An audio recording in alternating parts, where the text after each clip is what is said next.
So good morning everyone and I welcome you all to 5am series में if you are preparing for civil service examination इस channel से जरूर से जुड़ें and download Saurabh Pandey CSE app. So let's start with reference to intergovernmental science policy platform on biodiversity and ecosystem services. So just you have to understand कि it's about the intergovernmental science policy platform on biodiversity and ecosystem services IPBES. सो इससे related ये statement है. तो ये पहला statement ये है कि Busan document in 2010 while it's first session took place 2013. तो ये जो आपका अगर बात किया जाए कि इसका जो पहला सेशन आपका हुआ था, तो फर्स्ट सेशन बेसिकली जो हुआ था टुक प्लेस इन 2013 में इसका जो है फर्स्ट सेशन आपका हुआ था and it's a result of a Busan document, Busan outcome. So Biodiversity and Ecosystem Services जून 2010 में state adopted the Busan outcome document और उसमें ये कहा गया कि inter governmental science policy platform for biodiversity and ecosystem service जो है वो स्टैब्लिश की जाएगी. तो ये चीज़ जो है आपका 2010 के अंदर इस चीज़ को हाईलाइट किया गया था और पहला सेशन 2013 में होता है. सही स्टेटमेंट है. इसका जो सेक्रेटेरिएट अभी जो है वो बॉन जर्मनी के अंदर लोकेटेड है. ये फैक्ट याद रखना है. पहला सेशन इसका कहाँ हुआ था? 2013 के अंदर हुआ था एंड इसमें यूएनईपी जो है सेक्रेटेरिएट जब तक नहीं बन रहा तब तक जो यूनाइटेड नेशन एनवायरनमेंट प्रोग्राम उसका सेक्रेटेरिएट यूज़ आपका होगा. करंट जो स्टाफ है आईपीएस का सेक्रेटेरिएट वो यूएनईपी में ही एम्प्लॉयड है. इंडिया जो इसका फाउंडिंग मेंबर है, ये फैक्ट भी आपको याद रखना है, India is a founding member. तो इसमें अगर सेकेंड स्टेटमेंट आपका गलत हो जाता है और रेस्ट जो है दैट इज़ करेक्ट, तो आंसर इसका होगा which of the following is, तो 2 इज़ इनकरेक्ट. नेक्स्ट देखते हैं ला नीना के कंटेक्स्ट में. देखो ला नीना इवेंट ये बहुत इंपॉर्टेंट है. कुछ इवेंट्स आपको जानना, जैसे एल नीनो इवेंट है, ला नीना इवेंट है, इनके बारे में. एल नीनो मोडोक्की है, ला नीना है ना, एल नीनो मोडोक्की. ठीक है. तो बहुत सारे ऐसे टॉपिक्स हैं. उसके बाद MJO है और इंडियन ओशन डाइपोल है. सो ला नीना के केस में देखो तो ये भी पैसिफिक ओशन रीजन के अंदर आपको देखने को मिलता है. Pacific Ocean, when you talk about the Pacific Ocean. So specifically जैसे अगर देखा जाए तो जैसे for example if you draw this diagram और इस ये ठीक नहीं है, जस्ट अ मिनट. तो if you draw the diagram, जैसे अगर if you try to understand it, तो एक ऐसा डायग्राम बना लेता है और यहाँ पे इफ़ यू सी हियर, ये मान लो इधर साउथ अमेरिका है, इधर ऑस्ट्रेलिया है. तो इधर अगर देखा जाए तो इधर से जो आ रही है उसको जो आपकी कोल्ड करंट है, जिसे हम पेरू या हम्बोल्ट करंट बोलते हैं, तो यहाँ जो कोल्ड करंट है आपकी आ रही है, तो कोल्ड करंट होने की वजह से यहाँ पे क्या होगा, हाई प्रेशर होगा. गर्म पानी ट्रेड विंड्स के माध्यम से इधर जाता है तो यहाँ लो प्रेशर होता है. और ये चीज़ क्या है कि जैसे यहाँ से क्या है कि फॉर एग्जांपल हवा ऊपर की तरफ जाती है और इधर जो है ये पूरा सेटल होता है, फाइनल सर्कुलेशन इस तरीके से होता है. तो इस जगह पे क्या है, ड्रॉट लाइक कंडीशंस आ जाती हैं. इसी वजह से एटाकामा डेजर्ट और ये है. और इस जगह पे क्या है कि बहुत फ्लड लाइक सिचुएशन आ जाती है ला नीना कंसंट्रेशन के अंदर. तो ये जब इवेंट, ये जो नॉर्मल आपका मतलब जो नॉर्मल सर्कुलेशन है, जब ये बहुत ज़्यादा इंटेंसीफाई हो जाए तो वो ला नीना इवेंट आ जाता है. इट इज़ कॉल्ड एज ला नीना. तो ला नीना जब इवेंट आता है तो ये हमारे मानसून के लिए अब बेनिफिशियल हो सकता है और बहुत हाई मतलब बारिश हो सकती है, फ्लड लाइक कंडीशंस हो सकती है. एल नीनो हमारे लिए नुकसानदायक जो है वो होता है. अब इसी में जो टेम्परेचर वेरिएशन है उसको नापने के लिए आपका ओशन नीनो इंडेक्स आपका होता है. 3 मंथ एवरेज आपका सी सरफेस टेम्परेचर का देखा जाता है.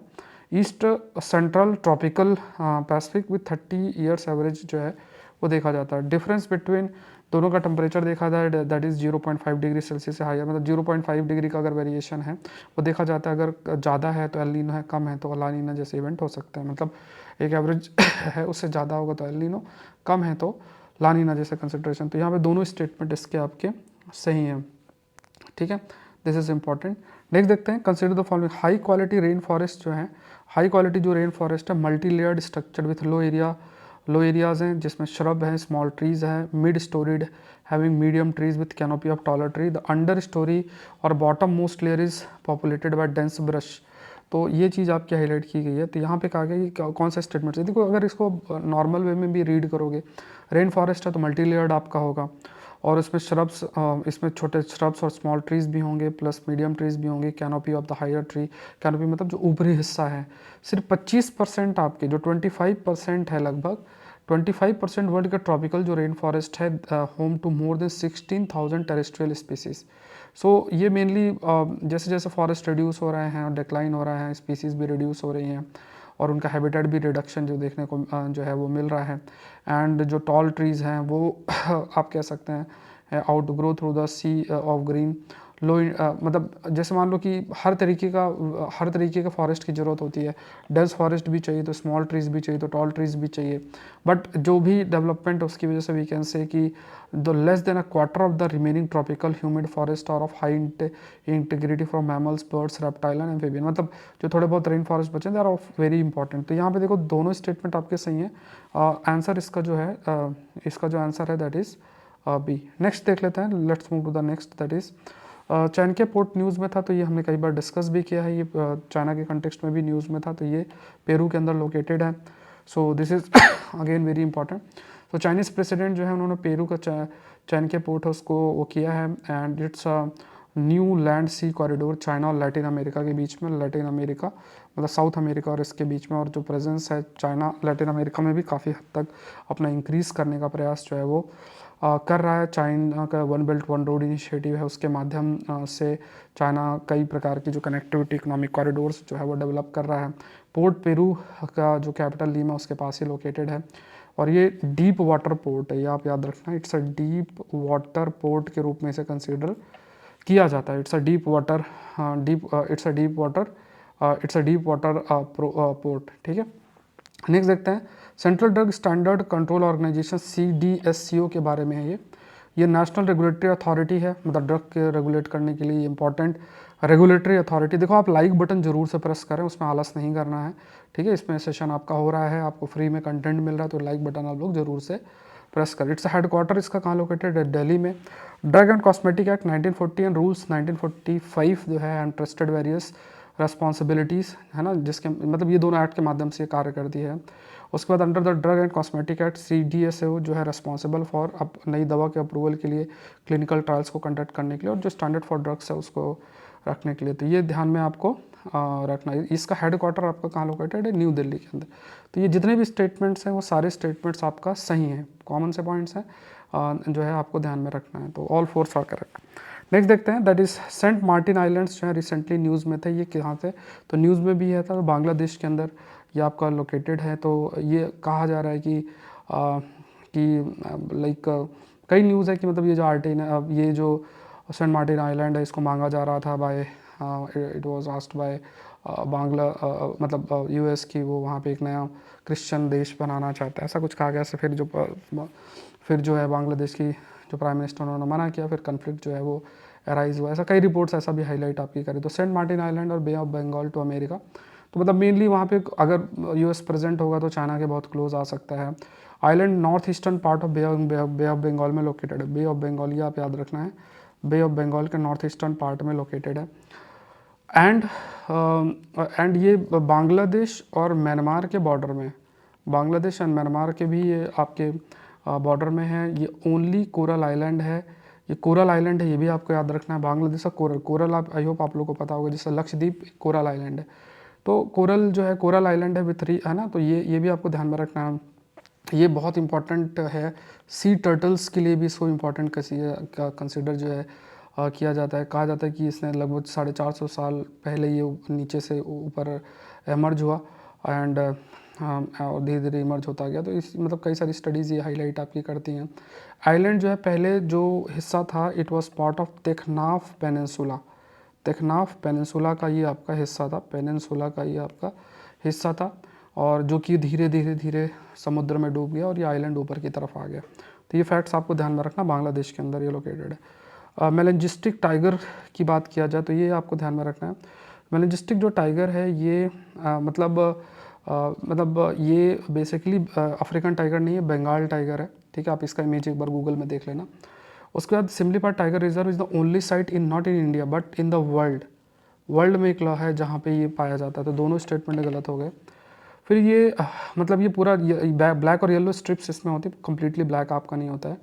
और Similipal tiger reserve only place in the world where melanistic tiger live in the wild. The reserve is Asia second largest by serve covering 2750 square kilometre. Tigers in Similipal जो है inbred हो सकते हैं, मतलब उनकी पॉपुलेशन कम थी तो आपस में इनब्रीडिंग होती है। इनब्रीडिंग मतलब अपने सेम स्पीसीज़ जो हैं आपस की वो आपस में क्रॉसिंग करती हैं, तो उसमें फिर मतलब जेनेटिक डाइवर्सिटी नहीं होती। जैसे अभी कई हाईलाइट किया जा रहा है कि जो रणथंभौर के टाइगर्स हैं पहले वो मध्य प्रदेश तक मूव कर जाते थे और वहाँ पे फिर उनकी ब्रीडिंग होती थी, बट अब वो मूवमेंट क्योंकि बहुत सारे रोड्स और ये सब बन गए तो उनका मूवमेंट नहीं होता, इन ब्रीडिंग होती है। तो इन ब्रीडिंग की वजह से एक कंसेप्ट होता है जिसे बोलते हैं इन ब्रीडिंग डिप्रेशन। मतलब सेम उसमें अगर ब्रीडिंग अगर होती है, मतलब क्रॉसिंग होती, मेटिंग अगर होती है, तो वो सेम सी जीन होती हैं, तो उसमें मेनली अगर कोई ऐसी जीन जो कि हार्मफुल है वो या थोड़ा डिफरेंट है वो एम्पलीफाई हो सकती है। तो इवन जो मेलेनिस्टिक जो टाइगर्स हैं उनका भी ये जो है ये because it is also because of the inbreeding. ये चीज़ आपके हाईलाइट की है। तो उड़ीसा गवर्नमेंट चाह रही है कि इसको डाइवर्सिफाई किया जाए और इसके लिए इन्होंने क्या है कि ये फैक्ट याद रखना कि टाइग्रेस एक ली है और वो जो टाइग्रेस है वो टडोबा अंधेरी टाइगर रिजर्व महाराष्ट्र के अंदर है, वहाँ से इन्होंने टाइग्रेस मंगाई है, जहाँ से वहाँ उसको छोड़ेंगे जिससे कि इन ब्रीडिंग को रोका जा सके और थोड़ा जेनेटिक डाइवर्सिटी बढ़ाई जा सके। चेंडा रिसेंटली न्यूज़ में था, तो क्या ये एक म्यूजिकल इंस्ट्रूमेंट है, ये याद रखना है। और इसका जो मतलब ओरिजिन है केरला के अंदर है, widely used in Tulunadu of Karnataka and Tamil Nadu in India. Chenda जो है mainly played in Hindu temple festival, ये आपको याद रखना है। चेंडा जो है ये अकम्पनीड फॉर कथकली है, कोडियट्टम है, ऐसे कई सारे हैं, थैयम है, इसमें इसका यूज़ होता है। It is also played in the dance drama called as Yakshagana, तो इसमें भी इसका इस्तेमाल किया आपका जाता है। So it is traditional consider to be in asura vadyam और डेमोनिक इंस्ट्रूमेंट के रूप में इसे कंसिडर जो है वो किया जाता है। ये फैक्ट्स आपको बहुत इंपॉर्टेंट है, ध्यान में रखना है। ये सारा आपको अगर आप टेस्ट सीरीज़ का हिस्सा हैं तो ये कंटेंट आपको मिलेगा पूरा जो मैंने अभी आप डिस्कस किया है।